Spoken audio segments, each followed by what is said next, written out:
বিশ্বনবী তাহাজ্জুদের সময় দাঁড়িয়ে যেতেন।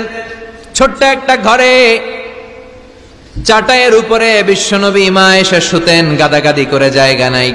মাঝরাতে বিশ্বনবী তাহাজ্জুদের জন্য দাঁড়াতেন, আল্লাহু আকবার বলে দাঁড়িয়ে যেতেন, নামাজ শুরু করে দিতেন।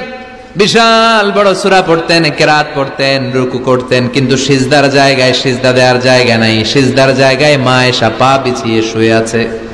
বুখারীর বর্ণনা, বিশ্বনবী সিজদায় যে হাত দিয়ে মা এসার পায়ের মধ্যে চিমটি কাটতেন, মা এসা বুঝতে পারতেন বিশ্বনবী এখন সিজদায় যাবে। সুবহানাল্লাহ পড়েন। মা এসা বুঝতে পেরে পা দুইটা সরিয়ে নিতেন, বিশ্বনবী সিজদা দিতেন। সিজদা দিয়ে বিশ্বনবী যখন আবার দাঁড়িয়ে যেতেন, মা আয়েশা পা বিছিয়ে আবার শুয়ে পড়তেন। কি ইবাদত ছিল বিশ্বনবীর! হাত্তা তাতাওয়াররামু খাদামা। মা আয়েশা বলতেন বিশ্বনবী দাঁড়িয়ে থাকতে থাকতে এত সময় ধরে তাহাজ্জুদের সালাত পড়তেন, ওনার পা গুলো ফুলে এরকম টিউমারের মতো মোটা হয়ে যেত। সুবহানাল্লাহ পড়বেন না? দাঁড়িয়ে থাকতে থাকতে বিশ্বনবীর পা গুলো